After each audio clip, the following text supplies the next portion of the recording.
I'm here with my friend JD. Hello. And today we are going to be talking about Coprolalia, which is the swearing tics. Actually, I am a 35-year-old man. I lived in Puerto Rico for 15 years in my first period of life. Then I've been living in Milwaukee for the rest of my life, pretty much almost 20 years. I just recently discovered that I have Tourette syndrome myself at the age of 35. I did not know that I had it. However, I knew that I always had problems with my Coprolalia, which I do cursing a lot. Back in the day, my grandma, she knew that I had that type of problem, so she kind of helped me to teach myself how to, instead of just saying curse words that might offend others, just to turn the words around. They may sound the same, yet are not offensive.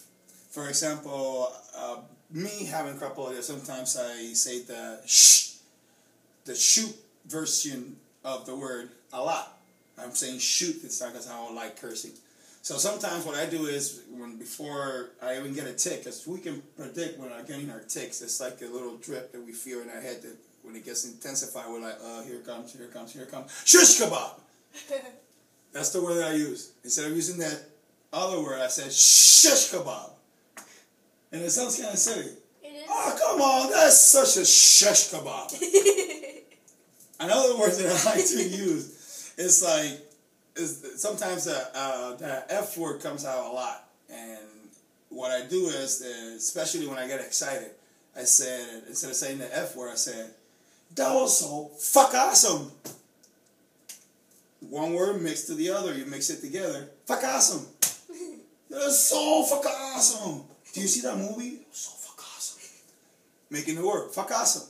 That way you can say that. Because the thing with words is that people don't realize about Tourette is that curse words are curse words because they have that intonation into them that makes you release that tension when you say it. For example, you never say like, no, there's no curse word that starts with the L except loser, but you call somebody a loser, you're like, whoa. That's not a cuss word, that's just a mean word. It's a mean word, but it's not as intense, it's as powerful because the curse words that I most use, especially in English language, starts with the F sound, the sh sound, or the sound. Which that's another word that I would like to use right now, the N word, which is a really offensive word to a lot of people. I don't give power to the word. However, I like telling my friend here, I only give power to the message. If a person with Tourette says an N word and that person is not literally looking at you, just pretend that the person is saying, will you get offended for that? No, then exactly. I laugh at that. You gotta make sure you're like, was that English? That's what you say. So instead of saying the N word, what I like to use is knuckle. What's up, knuckle? What's up? Oh, what's up, knuckle? 1, 2. See, and when you do that, it makes a sound. I like to create the Tourette handshake. What's up, my knuckle? What's up? And you use the, sorry, I didn't think the counting, sorry, 1, 2, 3. I take too early, sorry. See, I use words like that helps you release the tick without actually offending people. And the reason why I'm doing this is because since I discovered that I have Tourette syndrome, just like my friend here, Alice, I've been trying to create a character that not only would teach kids, I don't know if you can see it here, it has a star in the back of his head. I'm not trying to reveal much because it's a secret character. However, I have the copy right here. His name is Comet. And the reason why I like to name him Comet is because, like people with Tourette's, we feel like gravity is pushing us down the whole time. Not quite down like that because you feel like you're dragging yourself down now. See, this is my tick. I'm sorry, I have to do this, but I can't help it. I have to do it. There you go. That is what a tick is. You have to just let your body go with the flow. Comet is a creature that also will represent Tourette syndrome in a way that all he's trying to do is to fly when he's only a lizard. And everybody keeps downing him, putting him down, saying that he would never make it. He would never make it. He would never make it. And I'm just going to leave it at that. What I'm trying to tell kids right now is that never let anybody tell you can do anything. I was just talking to Alice today about how we kids with Tourette's, should we look at each other like the X-Men? Instead of just looking at each other like we have a condition, why not say that we're just mutants? That we're actually in the next step of evolution. Because there's sometimes that we can sense stuff that other people cannot sense. For example, I had to use plugs here sometimes because right now I can hear the neighbors clicking on the computer, the other neighbor's TV, the car a mile away, the air conditioning, and sometimes Alice's heartbeat. And Alice had sometimes said that she herself had experienced something like that. Would you like to share that with you, with us as well? Well, whenever I talk with someone, I have to turn the TV sound off because I can hear that.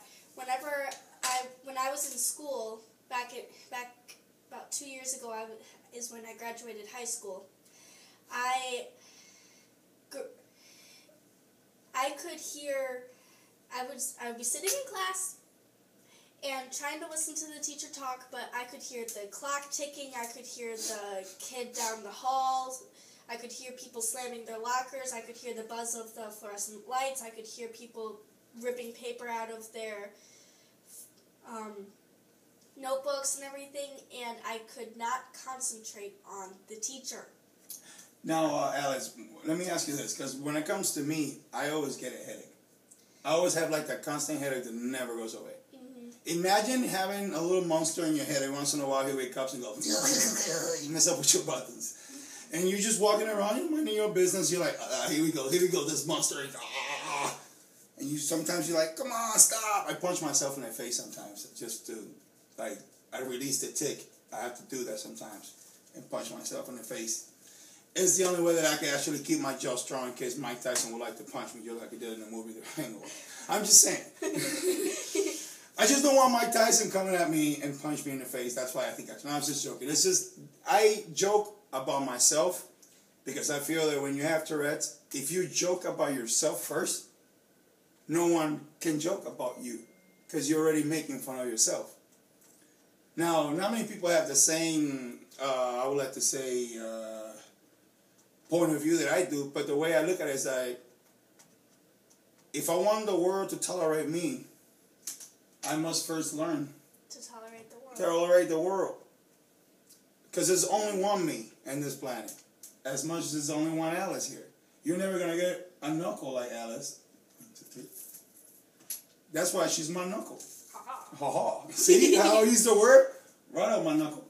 Woo. See, you can turn words around that sounds the same and turn into your own little made-up word. After all, it's Tourette's. It's just helping the kids to release the tics. Because sometimes we need to use words as delicious as Ssshissscibob. To use that Ssshissscibob with bacon on it. That's a tick. I'm getting hungry. Anyway. Ssshissscibob, please. There you go. See, that's a tick. And now my eyes are going to start going all over the place. That's why sometimes I use the glasses because of the light. Like Alice said, it bothers us. To you guys, any normal sound is a normal sound. To us, it's like 10 times high. Like it's like Superman in a way. I like to describe it as everything seems louder in my ears than everybody else's ears. Yeah, it's pretty much how it is. It's like, not that it seems louder, it's that it is louder. Because if it seems louder, at least we can just go like, I thought I heard something. But when it comes to people like us with Tourette's, we go like this. No, I heard it. It was this. And then we do that. Yeah. And sometimes people are like, I don't hear anything. And we go, well. It's there. It's there. Well, how do you know? Trust me. Trust me. Trust me. It's there. It's there. I can hear it. See how she finished the sentence without me saying them?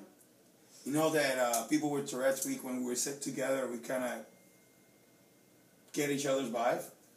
Sometimes I wonder if Tourette's syndrome is sort of like a psychic power in a way. Because sometimes she can finish my sentences. And just so you know, I met this young lady in DSA in Carmel Walker in Wisconsin.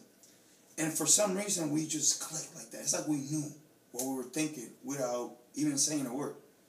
And I even told her, too, I was like, do you realize that? She's like, yes. But anyway, for any kids out there that have Tourette's, because Tourette's also comes at different levels. Mine, I like to call it a Tourette's level 5. I wish that was a Super Saiyan level that way. But anyway, there are other people that have the levels of Tourette's a little bit higher. And these are the ones that I'm trying to help out. The ones that cannot control their Coprolalia as well as I can and as well as Alice can. I know it's painful. I know it's really annoying. I know it hurts us more than it hurts the person next to us when we say the words that we don't mean to say. But if you practice this and turn it into a tick, because you can turn things into a tick. So instead of using a word that starts with an F, just say phôckawesome. You look phôckawesome today, by the way. Thank you. Hey, Ssshissscibob. That's why you're my knuckle. See, and you can turn into a tick like that. Now, other things that I was telling Alice too is that we were watching a video about Mark Elliott, which I had the opportunity to actually talk to that gentleman on the phone. And by the way, Mark, thank you so much for calling me back, because I know you're a busy man. I know you remember me. I was the guy from Milwaukee that gave you that phone call a long time ago. You were like, oh my God, come to Manhattan. And I'm like, I wish I could, but I don't have any phôckawesome money. But I'm still planning on going over there. I just want to say thank you for your courage and your bravery of trying to just help people out there, helping us to help themselves at the same time. So, with that being said, I know whatever Alice would like to say right now. Keep calm and tick on, guys. Ssshissscibob.